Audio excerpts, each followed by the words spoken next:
बच्चों mental math class 10th chapter 11 surface areas and volume. मैं हूं हरी सर और आप सभी बच्चे देख रहे हैं आपका अपना यूट्यूब चैनल चलो कदम बढ़ाए।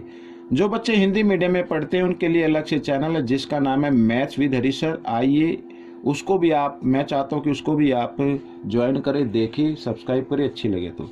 आइए करना शुरू करते हैं। क्वेश्चन नंबर 31 यहाँ पर बच्चों मैंने लिख के रखा हुआ ये रहा आपके सामने। क्वेश्चन 31 क्या कहता है, बहुत ही इजी क्वेश्चन है।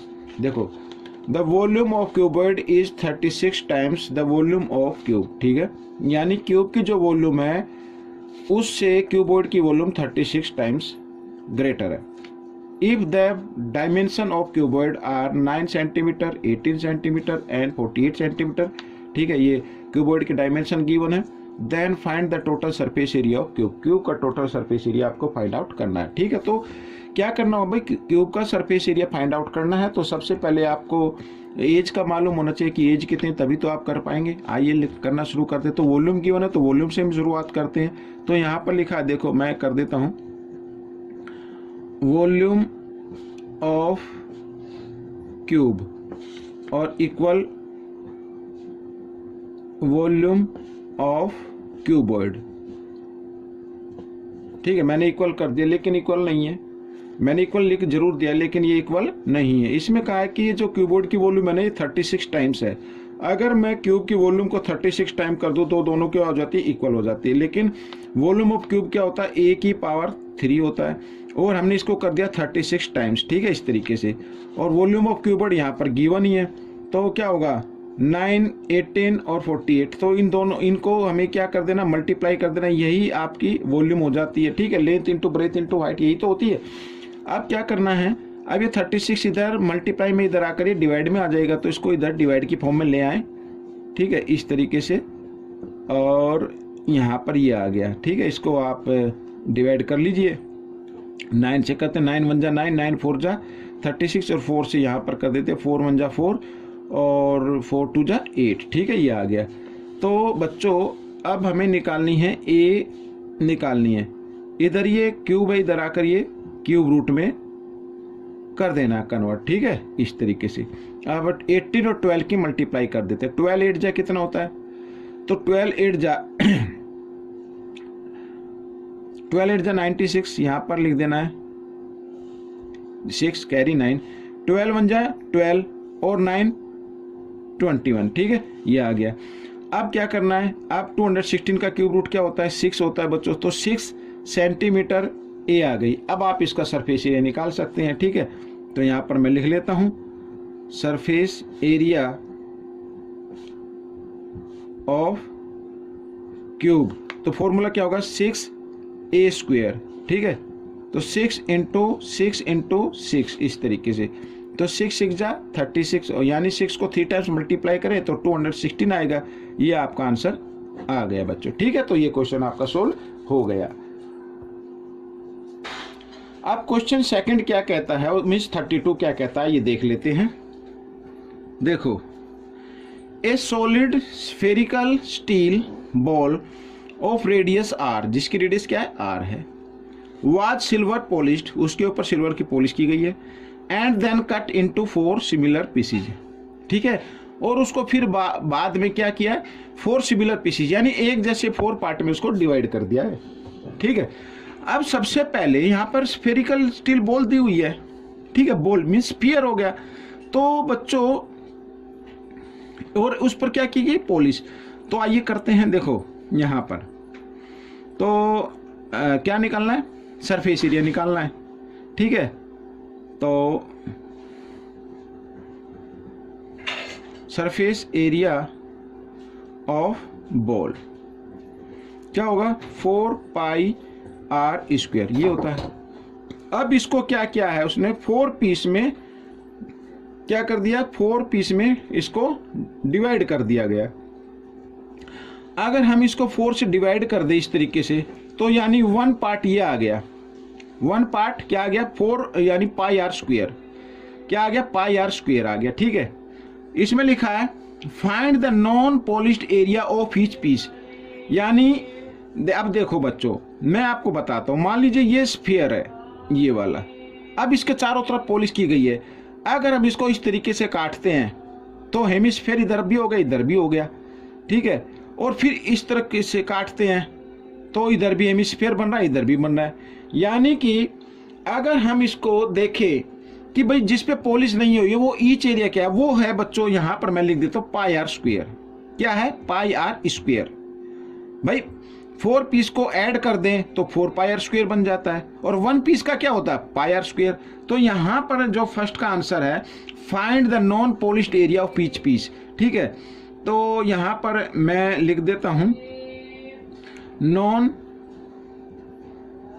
Polished area of each piece. तो क्या है? पाई आर स्क्वायर, ठीक है, पाई आर स्क्वायर है बच्चों, ये आंसर है आपका नॉन पॉलिश का। अच्छा, आगे लिखा हुआ है find the ratio of polished area to the non polished area of each piece. अब ईच पीस में पॉलिश एरिया, भाई देखो पॉलिश वाला एरिया था pi are square, 4 pi are square, हमने 4 से डिवाइड किया, तो यानी कि ये जो आया है ना आपका पाई आर स्क्वायर, ये ईच यानी ये भी पॉलिश का है और नॉन पॉलिश का भी यही है, ठीक है। पॉलिश वाला भी भाई बाहर की तरफ पॉलिश हो रही है तो यही एरिया आ रहा है। तो हमें क्या फाइंड आउट करना है? रेशो फाइंड आउट करना है। तो पॉलिश्ड एरिया यहां पर मैं लिख देता हूं polished area of each piece, यही होगा पाई आर स्क्वायर, यही तो होगा भाई। देखो ये आ गया, इस तरीके से हेमिस्फीयर आ गया, इसको इस तरीके से फिर काट दिया, तो अब हेमिस्फीयर का क्या होता है? 2 पाई आर स्क्वायर होता है। इसके 2 पार्ट बना दिए, 2 पार्ट में कर दिया तो ये आ गया, तो पॉलिश वाला एरिया क्या होगा? पाई आर स्क्वायर हो गया। अब रेशो फाइंड आउट करना है तो रेशो तो वही होगा। अब यहाँ पर नॉन पॉलिश का है पाई आर स्क्वायर और पॉलिश वाला है पाई आर स्क्वायर, तो 1 से कट गया, यानी 1:1 आ गया। तो ये आपका क्वेश्चन सॉल्व हो गया, ठीक है। अब हम करेंगे क्वेश्चन नंबर 33, ये रहा आपके सामने। देखो क्या कहता है,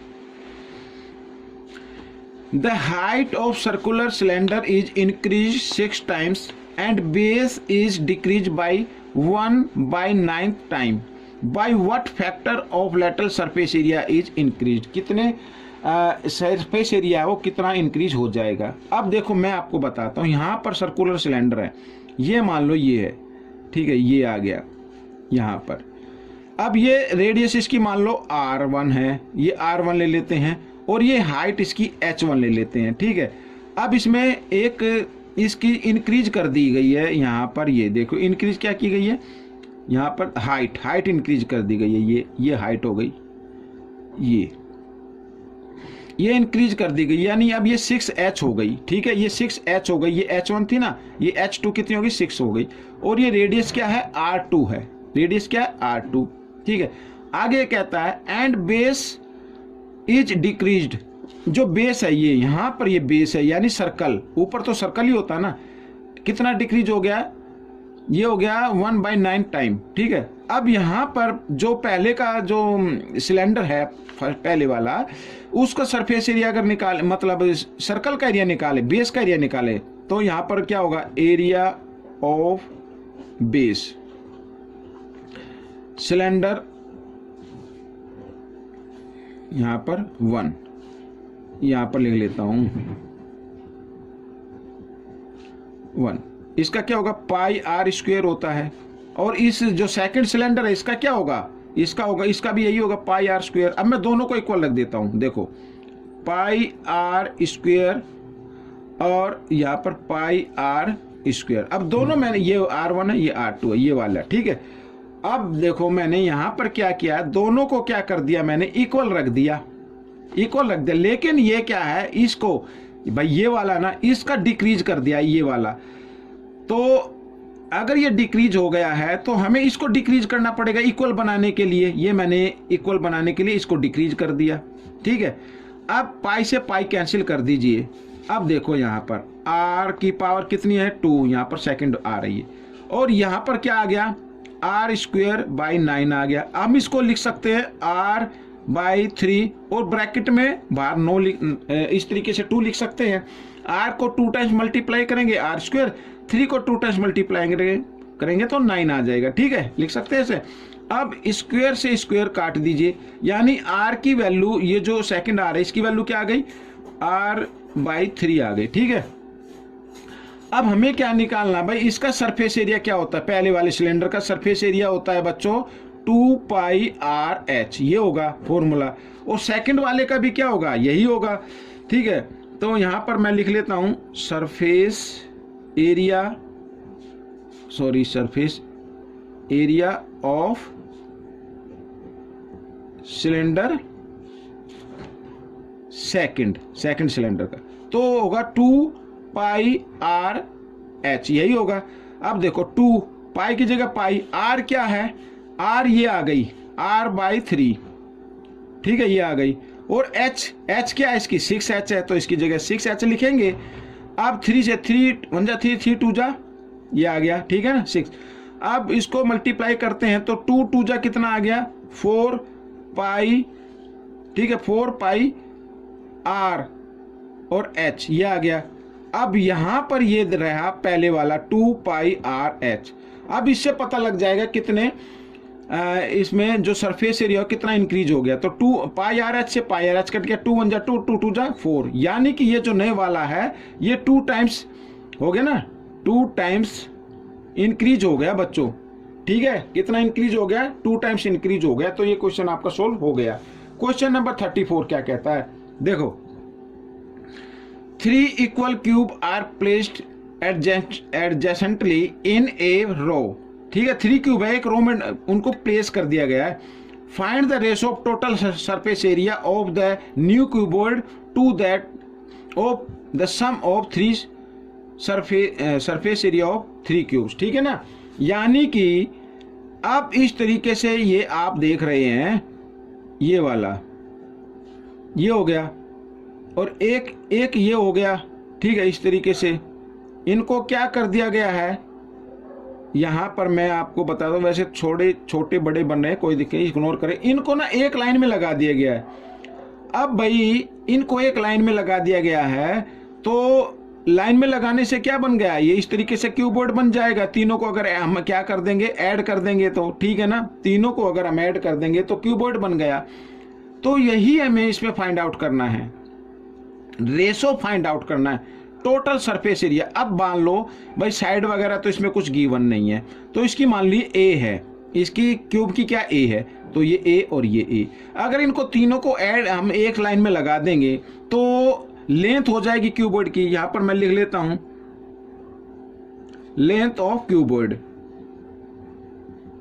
क्या हो जाएगी भाई, ए और ए और ए, 3a हो गई। ठीक है, और ब्रेथ ऑफ क्यूबॉइड होगी a, और हाइट ऑफ क्यूबॉइड वो भी क्या हो गई, a हो गई। ठीक है, अब यहां पर सरफेस एरिया निकाल लेते हैं, surface area of cuboid. Formula तो आपको याद हो गया होगा, तो इधर लिख लेते हैं 2। ठीक है, एल बी, एल क्या है 3a और b क्या है a, plus B H, B भी a है, h भी a है। तो इस तरीके से यहां पर हम ये लिख लेंगे। ठीक है, अब देखो 3a को 3a स्क्वायर हो गया, प्लस a स्क्वायर आ गया, इधर 3a स्क्वायर हो गया। अब देखो 3 और 3 6 और 1 7, 7 को 2 से किया तो 14 आ गया, 14a स्क्वायर हो गया। बच्चों ये सरफेस एरिया आ गया, यानी इसमें सेंटीमीटर नहीं है तो यूनिट स्क्वायर। ठीक है, अब इसमें लिखा कि ईच को अगर हम प्लस कर दे, ईच का क्या आएगा, यहां पर मैं यहां पर लिख लेता हूं। ठीक है, सरफेस एरिया ऑफ क्यूब, तो क्या होगा फॉर्मूला 6a स्क्वायर होता है। a क्या है, a तो a ही है, ये हो गया। लेकिन इसमें कहा है कि तीनों का सम, अब ये 1 का है तो 3 का निकालना हो, तो 3 का निकालना हो तो इसको 3 से मल्टीप्लाई कर दीजिए, 3 6 जा 18 हो गया, 18a स्क्वायर हो गया। अब रेशो फाइंड आउट करना है, find the ratio lateral surface area of cuboid. Cuboid का पहले लिखना है आपको, ये ऊपर लिख लीजिए 14a² और क्यूब का लिख लीजिए नीचे इस तरीके से। a² से a² कैंसिल कर दिया, 2 से 2 7 जा और 2 9 जा, तो बच्चों 7:9 आ गया। ये आपका आंसर हो गया। ठीक है, अब हम करेंगे क्वेश्चन नंबर 35। ये रहा आपके सामने क्वेश्चन 35। क्या कहता है, देखो बहुत ही इजी है। The radius and height of cylinder are in the ratio. ठीक है, रेडियस और हाइट दी हुई है बच्चों सिलेंडर की यहाँ पर। ठीक है, ये रेडियस और ये height, and its volume 550 cubic centimetre. Find the curved surface area. अब वॉल्यूम गिवन है तो वॉल्यूम की तो कोई इसमें नीड है नहीं, तो कर्व्ड सरफेस एरिया निकालना है। तो पहले फॉर्मूला लिख लेते हैं, curved surface area of cylinder. Formula तो वही होगा ना, 2πr/h। अब यहां पर ये पहले रेडियस गिवन तो रेडियस 5 मान लो, हाइट है तो हाइट क्या मान लो 7 मान लो।